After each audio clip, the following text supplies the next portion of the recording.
You all are welcome to our history class.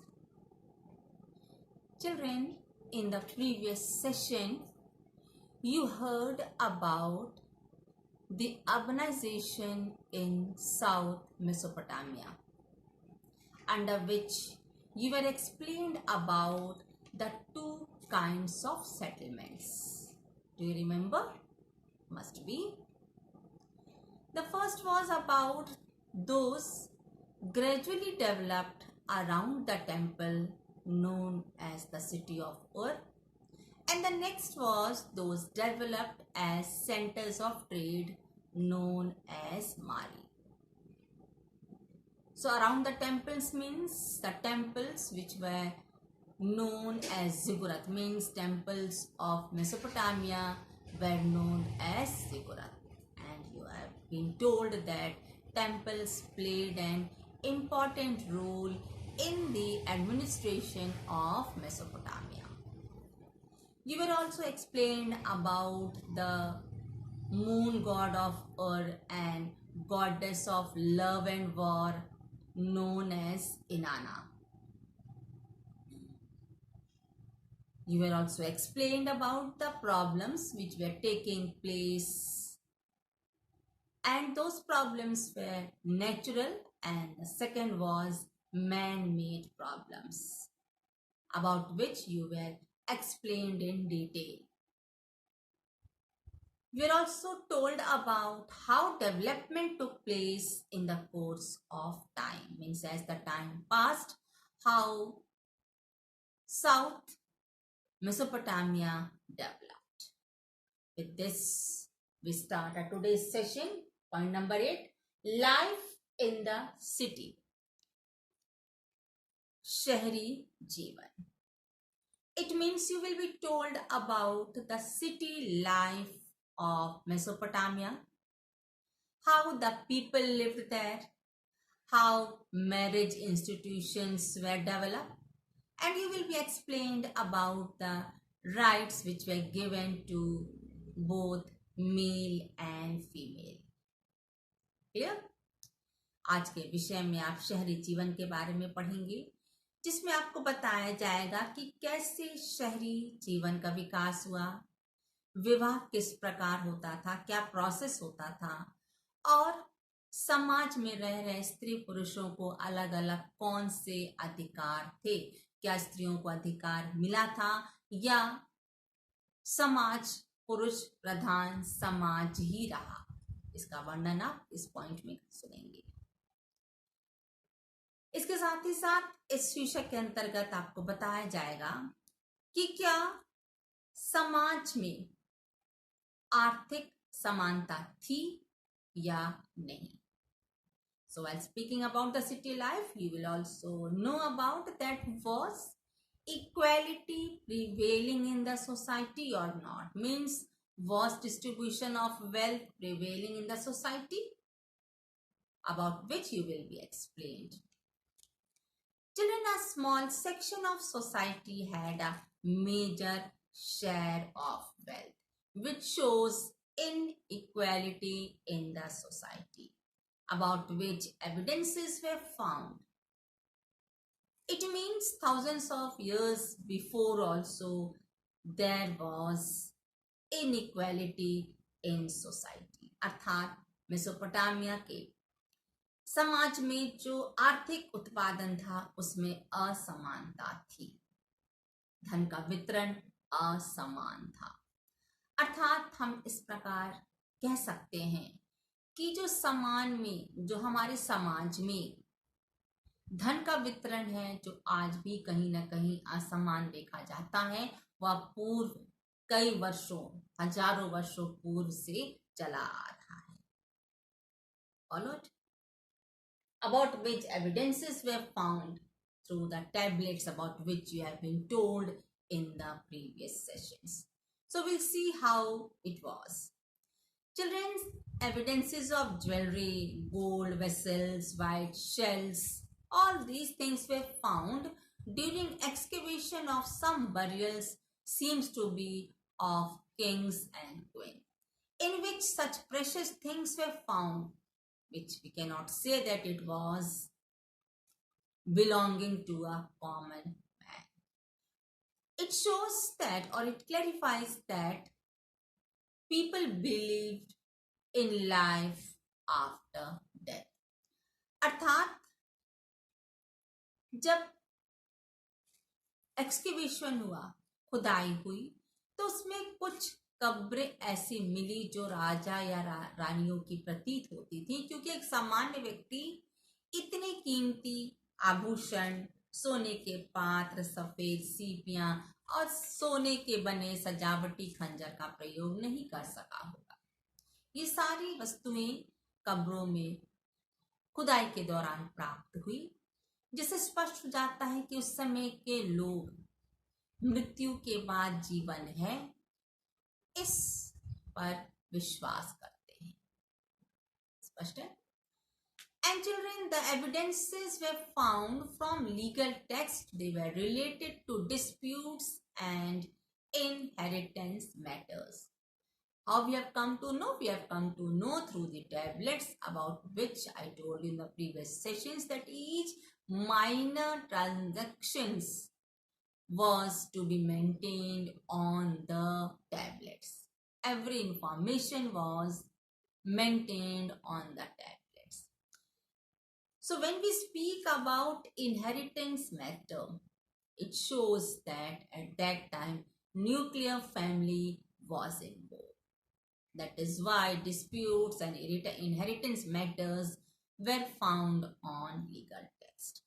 कानूनी दस्तावेज जो विवाह या उत्तराधिकार के मामले से संबंधित थे, उस समय के क्ले टैबलेट्स पर, उस समय के टैबलेट्स से हमें प्राप्त होते हैं। और ऐसा प्रतीत होता है कि उस समय परिवार में एकल परिवार की व्यवस्था रही होगी शायद, इसीलिए संपत्ति को लेकर आपस में परिवारों में विवाद होता था। Then comes the next about Mesopotamian civilization, where patriarchal system prevailed. Patriarchal is a Latin word, and when we say patria means father, and you have heard about matriarchal system, means matria means mother. अर्थात आपने इसके पहले सुना होगा, पितृसत्तात्मक और मातृसत्तात्मक समाज ऐसे परिवार हैं जहां पिता घर का मुखिया होता है या माता घर की मुखिया होती है। सो इन मेसोपोटामिया पैट्रियार्चल सिस्टम पितृसत्तात्मक व्यवस्था थी, जहां पिता को घर का मुखिया माना जाता था। And the married son means after getting married, the son used to usually stay with his parents along with his family. पुत्र विवाह के बाद अपने माता पिता के साथ, अपने परिवार के साथ एक साथ रहता था। अधिकतर संदर्भों में ऐसा ही देखा गया है। Now we'll see the next is about proposal of marriage. कैसे ये विवाह का प्रपोजल या घोषणाएं होती थी। In which children a declaration was made about the willingness to marry, अर्थात विवाह करने की इच्छा के बारे में घोषणा की जाती थी।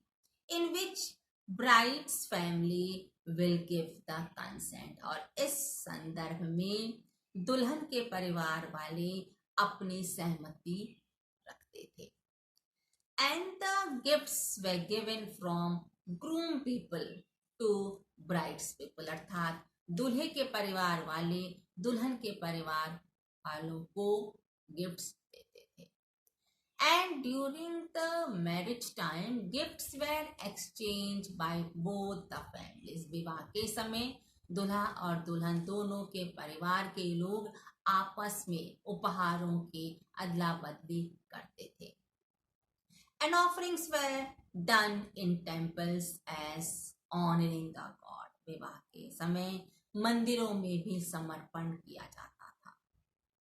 And next important thing is that children bride was to be given a share in the property of her father, which shows that economic status of women was strong in Mesopotamian civilisation, अर्थात पुत्री को विवाह के बाद भी अपने पिता से संपत्ति का हिस्सा वैध रूप में दिया जाता था। इससे स्पष्ट हो जाता है मेसोपोटामिया में स्त्रियों की आर्थिक स्थिति संपन्न थी। And the father's house, cattle, fields, all these things were inherited by the son. पुत्र को पिता के घर, पशुधन, उनके खेत, उनकी संपत्ति में हिस्सा दिया जाता था। Followed? Are you clear? Now our 9th point is a trading town in pastoral zone. It's quite important and you have to listen to it carefully as I have made the flow chart. So listen to the lecture and see to the flow chart which I have made on this whiteboard. पशुचारक क्षेत्र में व्यापारिक नगर. Now children will see about the trading town in pastoral zone, which is about the city Mari in Mesopotamia. अब हम इस topic number 9 में पशुचारक क्षेत्र में व्यापारिक नगर जो मारी था शहर, उसके बारे में पढ़ेंगे। Where agriculture and animal grazing was done. अर्थात मारी कंसिस्ट ऑफ पेस्टोलाइट्स एंड फार्मर्स। मारी शहर में पशुचारक और कृषक दोनों ही प्रकार के लोग थे। So in this topic you will be also explained that though it was farming and pastoralists develop, how Mari became the trade centre, how it became so prosperous city, that will be also explain through this flow chart. Children, after 2000 BC, the royal capital of Mari flourished in Mesopotamia because of political settlement and emergence of magnificent king in the city. That is why it is named as royal city. And the kings, they had extended the empire up to Syria. अर्थात 2000 ईसा पूर्व के बाद, 2000 वर्ष ईसा पूर्व के बाद मारी एक संपन्न राजधानी के रूप में माना गया, जहां राजनीतिक जीवन काफी समृद्ध था, सफल था। इसके साथ ही साथ योग्य शासकों के कारण ही यह शहर एक समृद्ध शहर बन पाया, जहां शासकों ने अपने साम्राज्य को सीरिया तक फैला लिया था। So children, kingdom of Mari consists of pastoralites and farmers. As it was pastoral zone, most of the territory was used for pasturing sheep and goat. Means importance of animal grazing. अर्थात चूंकि यह पशु चारक क्षेत्र अधिकतर था, इसलिए भेड़ बकरी चराने का काम मुख्य व्यवसाय के रूप में जाना गया। खेती होती थी लेकिन अपेक्षाकृत कम थी। So to sustain themselves means the pastoralites as well as the farmers, what did they do? आखिर वह कैसे सरवाइव करेंगे? They used to exchange their goods according to their needs. Means exchange of goods, वस्तुओं की अदला बदली पशु चारक और कृषकों के बीच होती थी। अब होता क्या था? The pastoralites, they had milk, leather, wool, metals, etc. जो पशुचारक थे उनके पास, जो कि पशु थे तो उनके पास दूध, चमड़ा, जो पशु होते तो उनके चमड़े को भी प्रयोग किया जाता था। क्योंकि शीप भेड़ पाली जाती थी तो उससे ऊन मिलता था, और साथ ही साथ धातु भी इनके पास उपलब्ध थी। And the farmers, they had food grains and the tools made of the metals. जो कृषक थे उनके पास अच्छी मात्रा में खाद्य सामग्री उपलब्ध थी, अनाज अच्छा उत्पन्न करते थे, और उन्हें चूंकि औजारों की आवश्यकता पड़ती थी इसलिए वह धातु के बने औजारों का प्रयोग करते थे, और शायद इन्हें बनाने की भी कला उन्हें आती थी।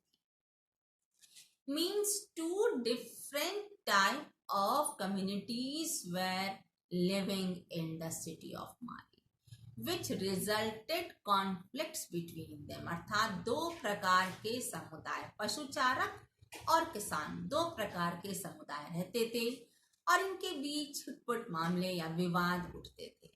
अब विवाद क्या होता था? What were the problems?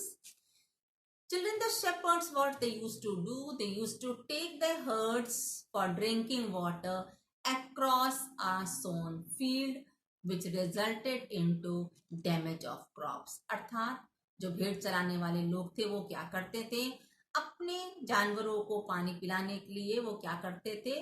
खेतों से होकर नदी या जलाशय के पास जाते थे. अब भेड़ों को तो डिसिप्लिन में करना आसान नहीं होता था, तो ये जहां फसलें तैयार होती थी उन खेत से जब होते हुए गुजरते थे तो वहां की फसल का नुकसान होता था, जो विवाद का कारण बन जाता था. And secondly, while grazing the field, the stored grains of farmers were also seized. अर्थात पशुचारक जब पशुओं को घास खिलाने के लिए भिन्न भिन्न क्षेत्रों से होकर जाते थे तो उन्हें वहां के बारे में जानकारी रहती थी कि कहाँ से उन्हें सामान मिल सकता है. सामान से मतलब है कहाँ पर हमला बोलकर उन्हें अनाज या अन्य वस्तुएं प्राप्त हो सकती थी. तो इस जानकारी से मिलने से वे उन गांवों पर हमला करते थे और वहां पर जो भी अर्जित सामान होता था वह उसे लूट लेते थे. यह भी विवाद का कारण बन जाता था. अब कृषक क्या करे? जो कृषक वहां रहते थे वो क्या करे? What will they do? Can they sit quietly? No. So the settled farmers, they denied the pastoralites across to river and canals. Means जो farmers थे उन्होंने क्या कि कृषकों ने क्या किया? पशुचारकों को रास्ता देने में बाधा डाली. अर्थात पशुओं को नदी नहर की ओर जाने से रोका, क्योंकि वह उनसे क्या हो रहा था? वे उनके माल को लूट लेते थे और उनके खेतों को नुकसान पहुंचाते थे. यह भी विवाद का बहुत बड़ा कारण बन गया. So you have heard, children, about the Mari Empire, which was constituted of two communities, but still not only conflict. Both the communities, they used to coordinate with each other. अर्थात एक दूसरे की आवश्यकता की ये पूर्ति भी करते थे. विवाद तो होता था लेकिन एक दूसरे की आवश्यकता की पूर्ति भी आपस में ये लोग करते थे. Now children will see about the political system of मारी which prevailed. As you should know that Mari was located on the upstream of Euphrates. मारी शहर नदी के ऊपरी भाग में स्थित था. अब ऊपरी भाग में स्थित था तो इसके लिए आपको मैंने लास्ट सेशन में समझाया था अपस्ट्रीम एंड डाउनस्ट्रीम. जो ऊपरी भाग में रहने वाले निवासी थे उनको अपेक्षाकृत अधिक लाभ होता था. So here will see about the political system. Here it is. Shepherds, communities from western sides. Means ये जो शेपर्ड होते थे इनकी कम्युनिटीज क्या थी? वेस्टर्न साइड से होती थी, पश्चिमी इलाके से. अब ये लोग क्या करते थे? अलग अलग प्रकार के लोग आते थे और जहां खेती लायक भूमि होती थी ये वहां बस जाते थे. अब इन्हें जब सारे संसाधन उपलब्ध हो जाते थे उन बसे हुए लोगों को तो वहां उन्होंने स्थायी रूप से रहना आरंभ कर दिया. अब जब स्थायी रूप से रहना आरंभ किया तो क्या हुआ? They were in need of laborers, herders and they started hiring soldiers. जब उन्होंने वहां रहना शुरू किया स्थायी रूप से, उसके लिए उनको श्रमिकों की आवश्यकता पड़ी, पशुचारकों की आवश्यकता पड़ी और उन्होंने सेना का प्रबंध भी करना आरंभ कर दिया जिससे सुरक्षा की जा सके. जैसे आपने भी तुरंत सुना है कि किस प्रकार पशुचारक गांव में जाकर लूटपाट करते थे. तो इस प्रकार क्या हुआ? पॉलिटिकल सिस्टम एस्टेब्लिश हो गया. मीन्स जो लोग वहां रहने लगे स्थायी रूप से, they started gaining power and they started ruling. So according to Mesopotamian records we have come to know that 4 dynasties emerged. जो रिकॉर्ड थे उनमें हमें 4 राजवंशों के शासनकाल की जानकारी मिलती है। पहला था कार्डियन, दूसरा Amorites, third is Assyrian and the fourth is Armenian. Means 4 dynasties ruled Mesopotamia. Thus, it shows children that you have heard about 4 different dynasties, that the Marian culture was open to different communities of people, which shows that the emergence was not done in a planned manner as you have heard about Ur city. आपने Uruk शहर के बारे में सुना, temples के बारे में सुना, कैसे इमर्ज हुआ, कैसे उसका एक्सपेंशन किया गया और फिर किस प्रकार वहां और एक्टिविटीज या और गतिविधियां बढ़ती गई। It means the city Mari was a place where intermixing of culture, अर्थात मारी शहर में सभ्यताओं का इंटरमिक्सिंग देखा गया, मिली जुली सभ्यताएं विकसित हुई। So in this way how was the management done, कैसे इसको मैनेज किया गया। Children, the king of Mari was belonging to Amorites, means to Mari का शासक था वह एमोराइट समुदाय का था। whose dressing was quite different than the people living there, अर्थात जो वहां रहने वाले लोग थे मारी के, उनके पहनावे में और शासक के पहनावे में काफी अंतर देखा गया।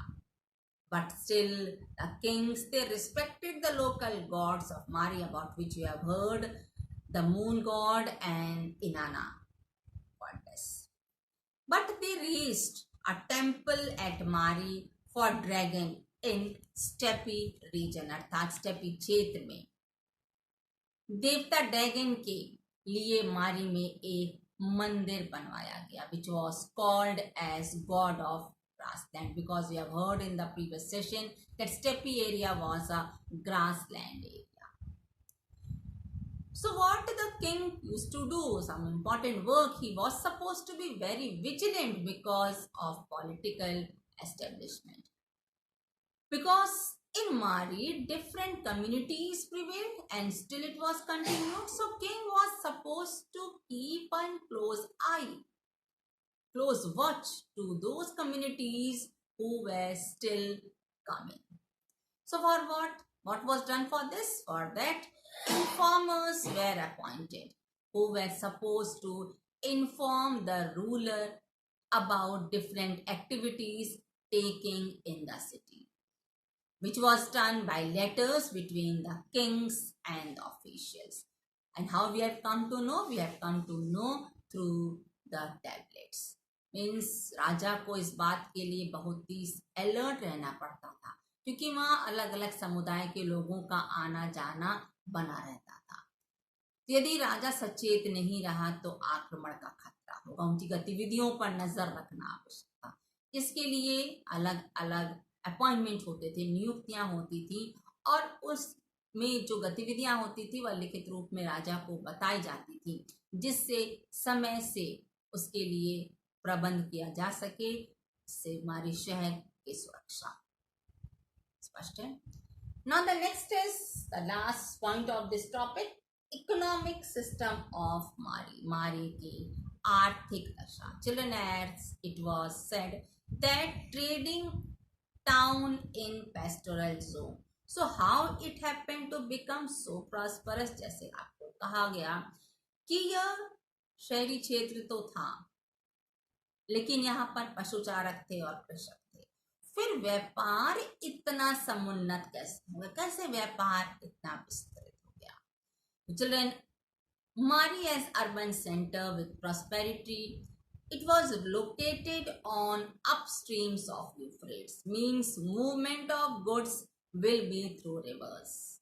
And then the authority was supposed to take tax.